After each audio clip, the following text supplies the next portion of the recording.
Well, hello. I see many of you have joined us, and I want to welcome you. My name is Maryanne Maldonado. I'm with the World Affairs Council of Greater Houston, and today we're bringing you another exciting Global Connections program. Our guests today include the former Commissioner of Connecticut's Department of Energy and Environmental Protection, Dan Esty. Joining him will be Leslie Beyer, CEO of the Energy Workforce and Technology Council. Together, they will be discussing the rapidly growing field of sustainable investing from Dan's new book, Values at Work. And if you are one of the first to register for this program, look for an email from the council, as this afternoon we will announce the 20 registrants who will get a free copy of Dan's book. Before we begin, I hope all of you were able to join us as we had an amazing program earlier this week with Mr. Bill Gates. And throughout the rest of the month, we have an amazing lineup of speakers that I'm sure you won't want to miss. We have Portugal's ambassador to the US discussing the presidency of the Council of the EU. Then later in the month, we have a program with Walter Isaacson, David Rubenstein, and an evening with the president of the World Economic Forum. And you can find all information on all of these programs on our website at wachhouston.org. So register. We love having you join us, and I hope you can attend all of the upcoming programs. Now it's my honor to turn the program over to our council board member, Leslie Beyer, with the Energy Workforce and Technology Council. Leslie is CEO of the Energy Workforce and Technology Council and has also held various roles, not only serving in the US Senate, but also with multiple presidential campaigns, the White House, Executive Office of the President, US State Department, and US Department of Housing and Urban Development. She most recently served as a director, member, and board relations with the National Association of Manufacturers. And also, I'm so glad to say, is a board member of the World Affairs Council of Greater Houston. Leslie holds a BA in Latin American Studies and Spanish from the University of Texas at Austin. And I hope each of you will join me in welcoming our guest, Dan Esty, and our moderator, Leslie Beyer. Leslie, Dan, thank you for joining us. Thank you so much, Maryanne, and I want to congratulate you on all the great work and content that the World Affairs Council has done over just especially this past year. You've had extraordinary speakers, and I appreciate that, and it's a real value for those of us on the council. Dan, welcome.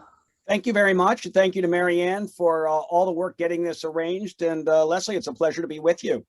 Wonderful. Well, I'm so excited to visit with you about this topic. First, I'll go into your very impressive bio really quickly, and then we'll kind of launch into this discussion. So Dan Esty is the Hill House Professor at Yale University with primary appointments at the Yale School of the Environment and Yale Law School, and a secondary appointment at the Yale School of Management. He's the director of the Yale Center for Environmental Law and Policy. He co-directs the Yale Initiative on Sustainable Finance. Before his time at Yale, Maryanne mentioned he was with the Connecticut Department of Energy and Environmental Protection from 2011 to 2014 and served in several leadership roles at the EPA from 1989 to 1993. So during that time and in his role as a thought leader on these topics, he has authored and edited 12 books and dozens of articles on environmental, energy policy, corporate sustainability, and sustainability metrics, including this most recent volume that we're going to talk about today, Values at Work, Sustainable Investing, and ESG Reporting. So Dan, as a person that works in the oil and gas industry, this is probably the most critical thing that we're all talking about right now. A lot of the companies that I work with have been aware of ESG and involved in really trying to strive for low carbon technologies for quite some time. But now we're faced with this ESG reporting and sustainability metrics, which feels kind of nebulous. And so for the benefit of the audience, for anyone who hasn't been exposed to ESG and what sustainability reporting really is, could you kind of start us with a baseline and your description of that topic? Sure, Leslie, and thank you. I just want to add one little thing to the bio that you read out, which is my time at the EPA was as a political appointee of George H.W. Bush. So a little Houston connection there That's that right. I want to celebrate with all of you today. So the reality is that the world is shifting very quickly in terms of expectations on companies about what they say, particularly to the investor world, but more broadly about who they are, what they're doing, and frankly, their performance across this spectrum that goes by the acronym ESG. And of course, that means environmental issues, social issues, and governance issues. And some of this is longstanding, and companies have been paying attention to it for many years, particularly the governance agenda. And some of it, big companies, at least oil and gas companies, have been paying attention to with regard to their environmental performance. There's been issues around air pollution, water pollution, waste generated, and so on. So most of the companies, I think, at some scale would not be surprised by this. But here's what's happening. There is now a wider array of things and a deeper level of expectation. So it's now not just the big boys who are being asked to do something, it's every medium-sized company and increasingly small businesses as well. And so that's one of the challenges that people are having to get their arms around. And the other thing is the widening of the expectations around what is going to be reported. So from an environmental point of view now, a lot of interest on climate change, as you can imagine. This is an issue that's really emerged into the front burner, and I think is going to be there. There's a big push over the course of this year, in fact, because there will be a meeting at the end of the year called COP26. For those who don't follow this in detail, that's the Conference of the Parties, and it refers to the parties to the 1992 Framework Convention on Climate Change, which I actually helped to negotiate with my time in government at the EPA in the late 80s, early 1990s. That, by the way, is the foundation for climate change action globally. It was a treaty that was put forward by President Bush at the time in 1992.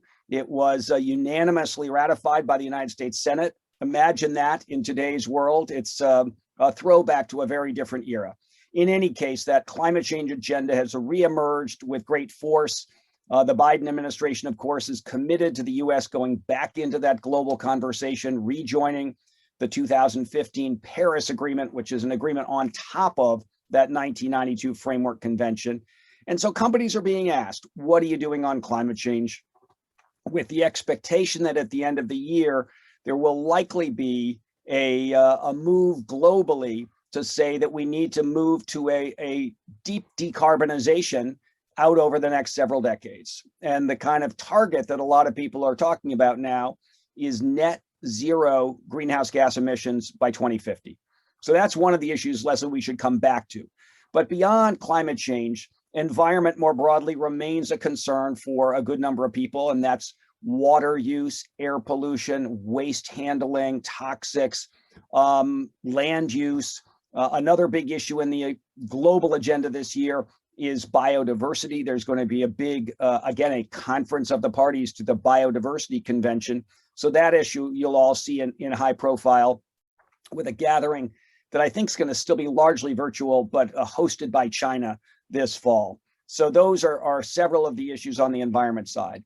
Then the big news from the last year, and we're very grateful that this book that you're talking about, Values at Work, Sustainable Investing and ESG Reporting, wasn't slated to come out till the end of the year, because if it had come out 6 months earlier, we would have missed the huge rise of interest in the S, the social agenda.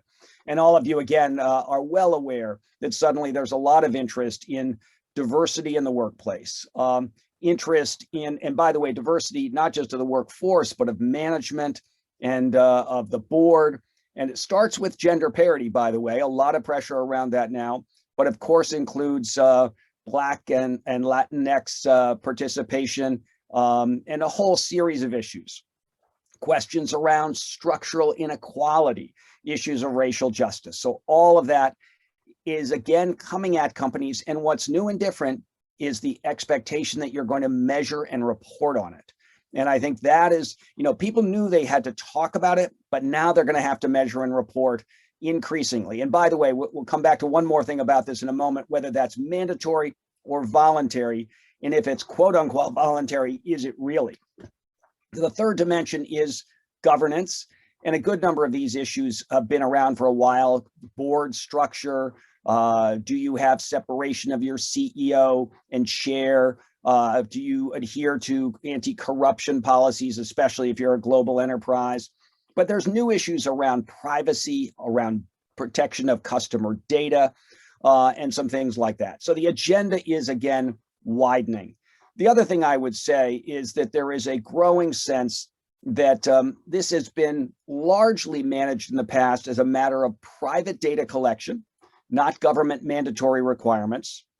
And so there's been data collected by people like Bloomberg, or in the environmental and sustainability arena.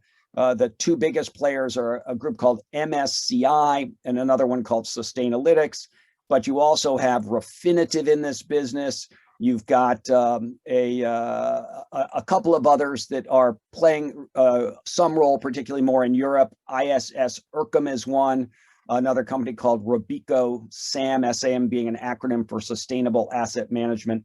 So you've got lots of people who've been out surveying and collecting data, but always on a private basis, and frankly, with a great deal of chaos about what's going on in the market, because people don't agree on what sustainability means, or what's important, or what should be included, or how to measure it.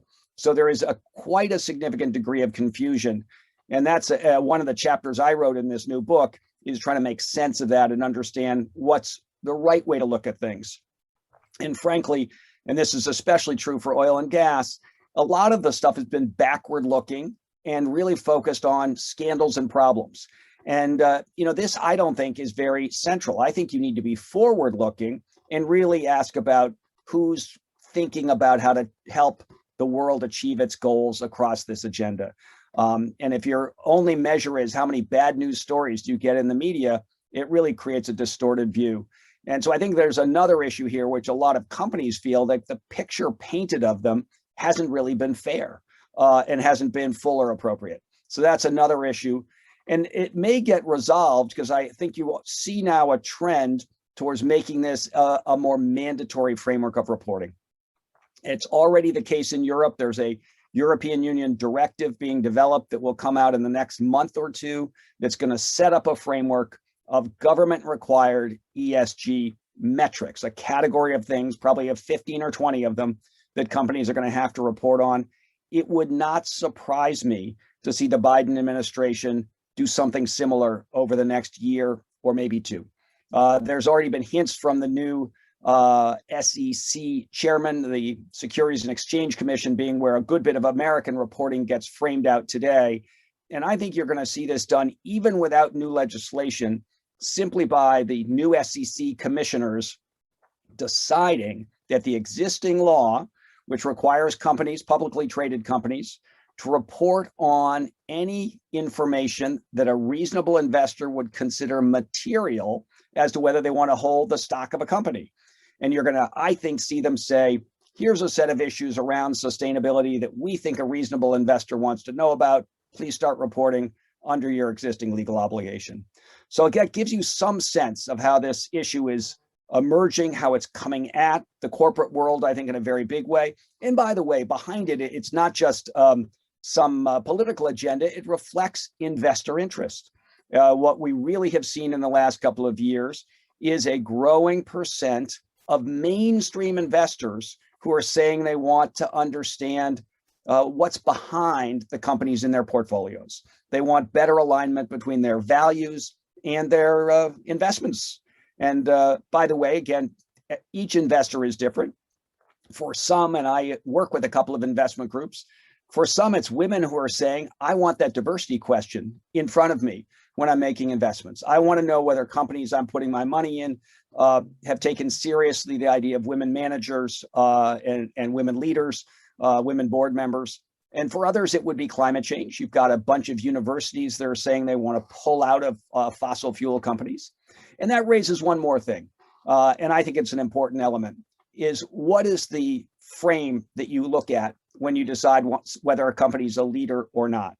And one of the things I've always felt is you should look at not just where people are, because you could easily just say we're going to get out of whole industries, but the more valuable question in some regards is who is changing, who's leading the way to the future, and who has got a strategy for how to be a survivor as this sustainability agenda rises. And I guess I'll just close by saying I do think all of this is underpinned by what I call the sustainability imperative. And that's the idea that the 21st century has really got a couple of big framing ideas behind it. One is the role of information technology, and you can't really be a successful company unless you've mastered IT and figured out how to deploy digital technology and opportunity in your business. I think sustainability is another of these mega trends. Everybody's going to have to figure it out. Some industries, it's much more central than others, but that's what's really interesting. Where do you see evidence that a company has got its arms around the issue, it's got a management team that understands it, and is thinking carefully about how it comes out the other side as not just a sustainability success, but a marketplace success. So it's a dual test here of can you manage this challenge and still be profitable, successful, and signal to your investors you're going to deliver ongoing growth. So it's sustainability in that regard as well. I appreciate that overview, and you touch on so many points of all this that we could likely spend hours on, but I'm going to start with the one that I hear the most from my companies. You know, we want to report on the ESG metrics. We just don't know exactly what to report. We see things coming from the SEC. You know, you said you probably see the Biden administration coming out with something. I feel like a lot of industries, including oil and gas, are definitely want to come out ahead of potential regulation and legislation. So how could companies, in your mind, how could our industries really come together and define or get some kind of, you know, standardization across what we should be reporting and who are we reporting to? You mentioned MSCI and CDP and all of these, TCFD. It's just a big soup. And I thought that was a really interesting part of the book where you outlined what you think a good reporting system and framework would be. So could you talk about that and how you think we could get there? So Leslie, you're right. And a lot of people do see this as kind of a big alphabet soup of demands from different people. And you've thrown out a couple, and I'm just for the benefit of whoever might not be quite up to speed. So CDP used to be the Carbon Disclosure Project. And that's a group that's been out for a decade or probably 15 years now, collecting data largely from companies, but now from some universities and cities, trying to array company and across different categories, how much in the way of greenhouse gas emissions people are emitting. And by the way, there are subcategories. So there is so-called scope 1, scope 2, scope 3. And again, for people who are new to this, you're going to need to get into that level of detail because you're going to have to report your immediate emissions from your facility, the emissions that are kind of related to purchased products like electricity, and then your upstream or downstream emissions that are really attributable to your suppliers or your customers, but in some regards, companies are being held accountable for. So that's a complexity. And by the way, you mentioned a couple of other things. There is this task force on climate-related financial disclosure. It was organized by Mark Carney when he was the president of the Bank of England. And that's gotten a lot of momentum behind it because some big companies helped frame out this idea that companies should report on their climate-related exposure. And so that is, I think, now become a standard in many regards. Another of these acronyms is SASB, SASB, which is the Sustainable Accounting Standards Board. And they too have developed some expectations about what should be reported. One more that people might want to look at is the Global Reporting Initiative, or GRI. And I apologize because this is a chaotic world, but you're quite right, Leslie, to push us to say, you can't do all of this. And by the way, there are 10 more people that we're going to send you surveys if you're a big company and expect you to fill them out. And my team at Yale, the Yale Initiative on Sustainable Finance, has been digging in, and we actually did a survey of corporate executives and found there's a great deal of confusion about what to respond to, how to respond. not even clear sometimes what the methodology for answering a question is. And my view is at some point, and I think we're near, it would be better to have a single unified set of categories that you have to answer and underlying methodologies so you know how to do the calculation. And if you do it that way, you get true comparability company to company, which is what the investors want. And frankly, the companies that are doing well want, because they want to be shown as leaders, and there will be some that are laggards.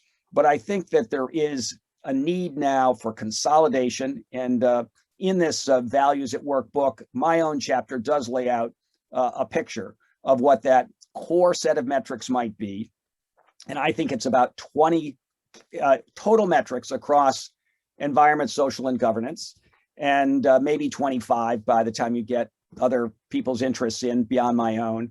But I do think what we want is a core set that everybody reports on in common, a second set that are industry specific. And this, Leslie, to your question, is where oil and gas might really want to step up and say, let's put together a task force and define for our industry what the core metrics might be. And I think the world is waiting for that, because there is a recognition that some things are common to all. You need to have reporting on whether people are adhering to corruption rules, every company. But what's important in oil and gas will be very different from banking. And you really should have a specific set of things that the industry has defined as critical. And I do think there's probably a third set of metrics and information that are company specific, that relate to the way a company looks at the problem, how it's defined its own action agenda. And if I'm an investor, I want all three layers. I want the common layer across the top. I want the industry specific. And then I am interested in what the company says on its own, not mandated by anyone, but how it defines the problem, who's in charge of the problem. Is there a board committee that works on this? How much of the CEO's time goes to it? So, you can actually get quite a lot by looking at a company's own discussion. And I do think, again, that's, if I were in a business, I'd be wanting to make sure I tell my story in a way that's comprehensive and compelling. And I think a lot of companies who actually do good stuff don't tell their own story very well. You'd be surprised, but they haven't really put the time in and don't have a clear narrative. One of the things that we talk about a lot in the ESG committee of companies that I work with is how this is an opportunity to talk about the great things that you do. If you do approach it as an opportunity, and that also, gives you a competitive advantage, then, you really can get your story out there. And that certainly could help with the broader context of, like you talked about, people, the large pension funds diversifying away from some of the larger oil and gas companies. And I will tell you, because this is the focus of my work now for more than 20 years, that the companies that pay attention to these issues, I used to call it environmental strategy. Now we might call it sustainability strategy, but energy is a big piece of this. The companies that are thinking about this strategically, not simply sending those reports off to a public relations group to answer, or an investor relations group, or worse yet, to the lawyers to answer, who never have a sense of how this is going to play out. I say that as a lawyer, but have no idea how it's going to play out or sound. And it actually is a chance to paint a picture, to tell a story. And I think the companies that understand that have used this to advantage. And, going back to my first breakthrough book in this corporate sustainability arena was, to your point, green to gold. And the argument was that companies that do this kind of work and bring a focus on environment or now sustainability into their day-to-day business strategy outperform the competition. And the first paragraph says, and I don't really care whether you care about these issues or not. You may think that, climate change is not on the top of your list, but if your customer cares, if your suppliers care, if some of your employees care, you have to care. And I think that's what the smart corporate leadership now gets across the board. And, we all don't get to choose the lives that and the places we live in. Our community around us, our business around us defines that to some extent. And, I think the tenor of our conversation today is this is a big agenda. And if you're not on it, you're at risk of having it bite you in the backside. Exactly. And the way that you talk about it too, a lot of this in the financial context and the reporting context has all been focused on the publicly traded companies. But when you talk about the sustainability imperative and where we're going, this is also an issue for the smaller privately held or even larger privately held companies, because it becomes a supply chain, a supply chain transparency type thing. Can you speak to that?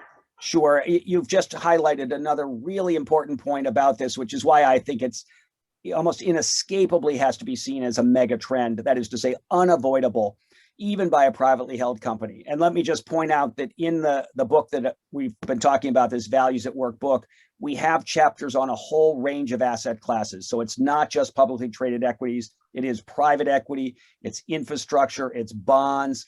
And the reason is that even if you're not pressed by investors because you're privately held, you're going to be selling to people who have a supply chain wide perspective.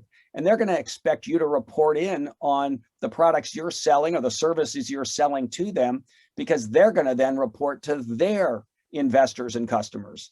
So unless you really are in an isolated corner of the world selling only to private people and in a very small niche market, which I can barely imagine who lives in that narrow world, you're going to be pressed one way or another, if not by government, if not by investors, then by those who are your buyers, your customers.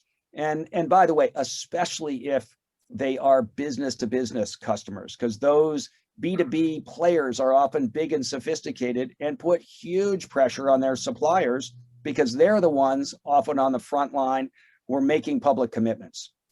Just for example, Amazon has led something called the Climate Pledge, and it's challenging companies, including its suppliers and its customers, to sign on with it to have net zero greenhouse gas emissions by 2040. And that's a challenging time frame, by the way. You heard me say earlier, the policy time frame is by 2050. So Right. We're really putting some heat on people when they say 2040. But some big players, Coca-Cola's signed on to that. Unilever is signed on. So you've got companies that are, not easy to turn towards this sustainable future, who are signing up and saying, okay, Amazon, we're coming with you. Let's try to make it happen. And that will increasingly be shouldered by those companies' suppliers. Absolutely, because the real test here is not what you do within the four walls of your own factories. It is your value chain wide. And most everyone who's looking at what these commitments are is expecting this to include the supply chain. So if you're up that supply chain, you're in the game, whether you want to be or not. One of the things you mentioned when you opened is, what investors want to see is who is changing. How are you showing progress on these? So what's your recommendation to companies that are just getting started? How do you show that you are advancing some of these initiatives? So one of the interesting things is that the use of sustainability metrics, ESG indicators, varies a lot. And it's because investors want to bet on different things. So you have some people using this, by the way, and this is the old style ESG investing for what are called negative exclusions. So people take out whole industries. And the traditional version of that, by the way, would be certain church groups that just don't invest in alcohol or gambling, for example, and the whole category gets cut out. Well, some people are now trying to cut out fossil fuels as a category. But I would say that's actually the small percent of investors. The bigger percent have diverse interests. And, some people are saying, well, I want to only bet on clean companies. But a lot of people are saying, I want to bet on greening companies. That is to say, people that are not the greenest, but are getting better. And if you are really serious about your financial returns as well as sustainability leadership, that's the category you want to bet in, because the companies that are getting to where they need to go, but not yet there, are perhaps undervalued and are going to be the ones that come out, at least from a stock perspective, the winners out over the next decade. So I personally think there's a lot of interest now in what I've called in some of my other work, the risers. These are the people who are starting the journey. And that answers your question, Leslie. I would describe it as a journey. Nobody expects companies especially in challenged industries like oil and gas, to be at the end game today. But people are interested how you're going to get to where you're going, and how long is it going to take, and what are you going to invest? And basically, one of the things that I look for is what are the core capabilities that you're going to redeploy to make sure your company stays ahead of the pack out over time. And this is where oil and gas, I think, has not done a good enough job telling its story, because there's enormous capacities around management of huge infrastructure projects, of moving of products, whether through pipelines or other ways, and huge sort of comparative advantages that some of the companies in the industry have that could become critical to the clean energy future. Moving hydrogen through pipelines could be a critical advantage. Being able to manage big infrastructure and projects that have billions of dollars involved, and 5 and 10 year timeframes from start to finish, that kind of core capacity. And so I do think it's getting focused on what the market expectations are and how you project your own strengths that have gotten the companies into the position they're in now out into the future, and how you're going to redefine how you deploy those assets over time. Well, you get us so close I can't resist putting a plug in for the Energy Workforce and Technology Council, because that is exactly what we are trying to do, is show how oil and gas companies, operate across the value chain across energies. And we're the ones really that can get to these lower carbon technologies because we understand how to do it at scale. So that is, I think, an extraordinary opportunity. We are getting a lot of good questions in the chat. So I'm going to ask one of these that we wanted to get to anyway. Can you speak really to the monetization of carbon reduction? How can companies be incentivized to reduce carbon in the future? Talking about competitiveness, so that plays in. So this is a question that a lot of companies are now really starting to focus on. And I think there's several ways it's going to play out. One is if there are actual charges in some form or another for greenhouse gas emissions, that'll automatically monetize this. And that is to say, anyone who's reducing emissions will reduce the charges they're paying. And if you're operating in certain states, you already face that.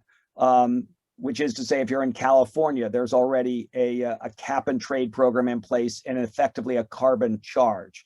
Likewise, in the Northeast, where there's the Regional Greenhouse Gas Initiative, if you're selling to the power sector, they're already paying a RGGI is what that's called, the Regional Greenhouse Gas Initiative. They're paying RGGI charges. So that's the most obvious way this gets monetized. But the second way is through renewable energy credits.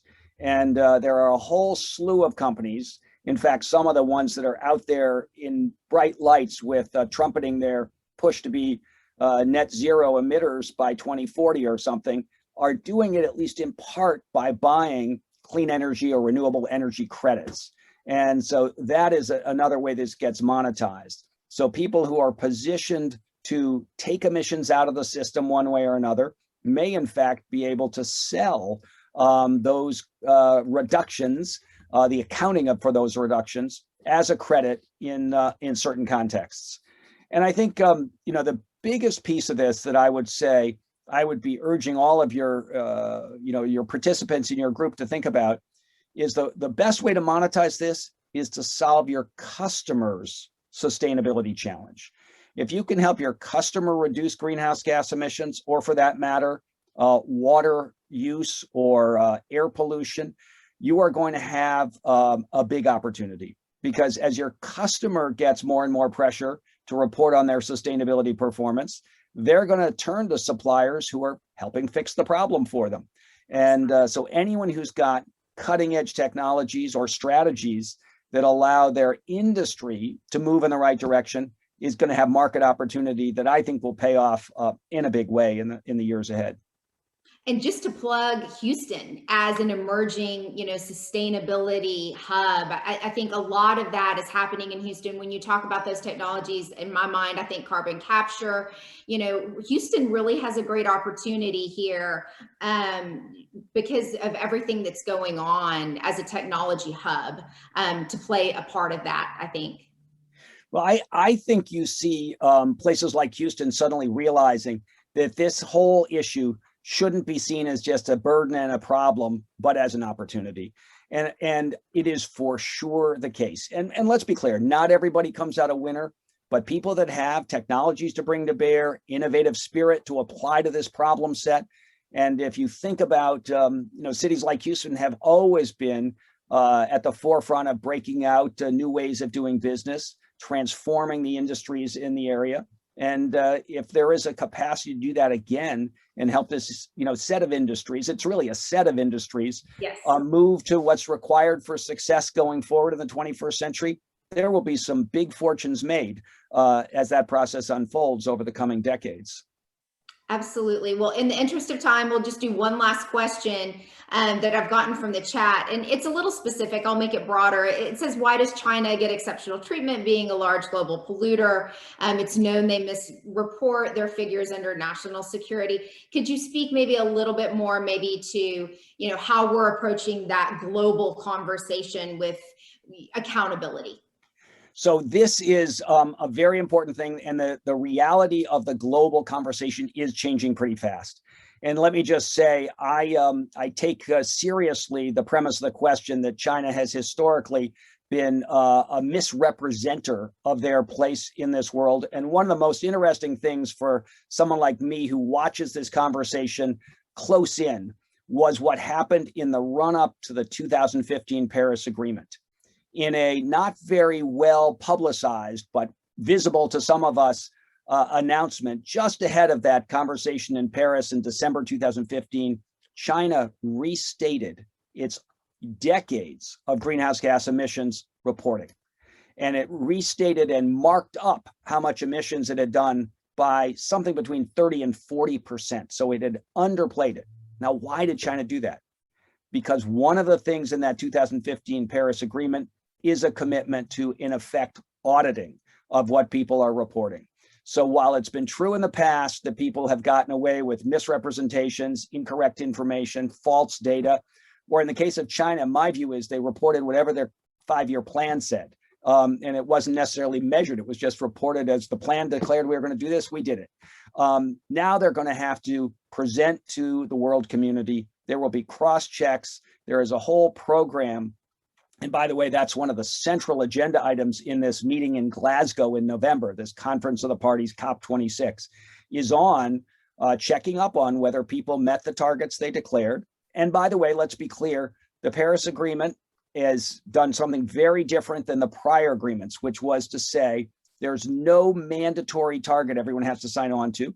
Each country is invited to produce their own, and this is the term of art, nationally determined contribution to the global climate change response. And so countries have declared different targets, different numbers. The US said under President Obama that we would reduce emissions by the year 2030 from 26 to 28%. And so there'll be a lot of focus on whether the US is on track.